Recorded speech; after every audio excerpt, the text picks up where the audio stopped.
In an impassioned speech to the UN Security Council on Tuesday, Ukrainian President Volodymyr Zelenskiy accused invading Russian troops of committing, quote, the most terrible war crimes since the Second World War. They were killed in their apartments, houses, blown up with grenades, crushed by tanks while sitting in their cars.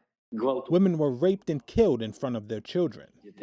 Zelensky cited horrifying images and testimony from places such as Bucha, outside Kiev, where bodies, some of them with hands bound, were found laying in the streets after Russian troops withdrew.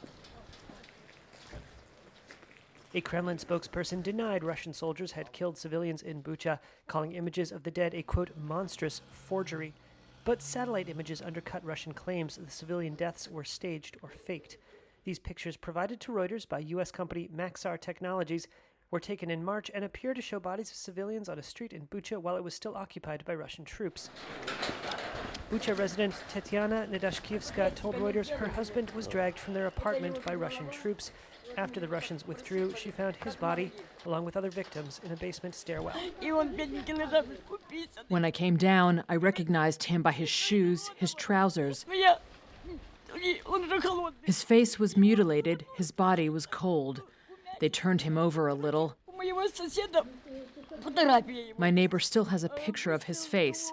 He had been shot in the head, mutilated, tortured. I went to the Red Cross and asked them what I should do. I will show you his grave. Wait. He was buried a meter deep so dogs wouldn't eat him. That was it. U.S. Secretary of State Antony Blinken accused Russia of deliberately targeting civilians. What we've seen in Bucha is not the random act of a rogue unit. It's a deliberate campaign to kill, to torture, to rape, to commit atrocities. The reports are more than credible. The evidence is there for the world to see. He offered no direct evidence to support his assertion of a deliberate campaign. Where is the security promised by the Security Council? Zelensky urged the UN Security Council to strip Russia of its veto power, which he said was the reason the 15-member body has been so far unable to take action over the Russian invasion.